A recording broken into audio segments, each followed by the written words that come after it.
You're walking down the street one evening. Not a soul in sight, just peace and quiet. But suddenly, something breaks the silence.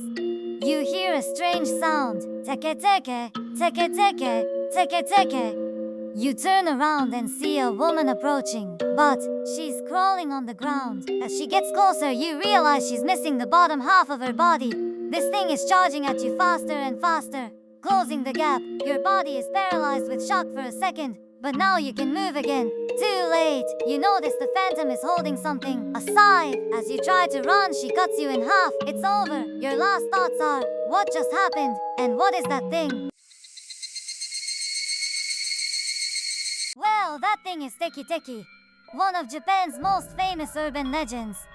Like all legends, there are many versions, but they all share one thing: a woman who fell under a train and was ripped in two. If you hear her, something bad will happen to you. What exactly? Depends on the version. Some say you just vanish. Others say she cuts you in half with her scythe. Now, let me tell you one of the most famous versions. This happened in Hokkaido. P.S. Listen at your own risk. If Teke Teke comes for you, your insurance probably won't cover it.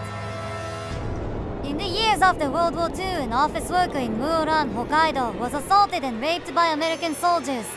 That night, she leaped off a bridge onto the tracks and was hit by an oncoming train. The impact was so violent that her body was torn in half at the waist. The freezing Hokkaido night caused her blood vessels to contract, which stopped her from bleeding out quickly. Instead, she spent several agonizing minutes writhing and struggling, calling for help.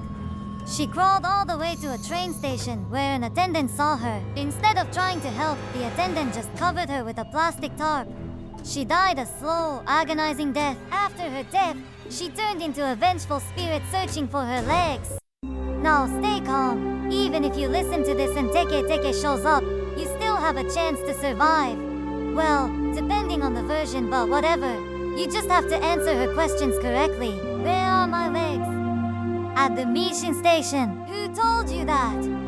Reiko Kashima. That was her name before the accident. Sometimes she might ask, do you need your legs? You say yes, unless you know you don't need them. Besides that, she can move at 150 km/h. Sometimes she calls her victims, and sometimes she even visits them in the toilet. No one knows exactly when this legend started or which version came first, but it became popular in the 1970s. Back then, Teke Teke chain letters were all the rage in Japan. If you didn't pass the story to the next person, you died. That's how it worked. Don't worry, you have 3 days before this vengeful spirit shows up at your door. You have time to prepare. Maybe a nice dinner or something like that. So, that was the legend of Teke Teke. Luckily, it's just a legend, so relax, there's nothing to be afraid of. Probably.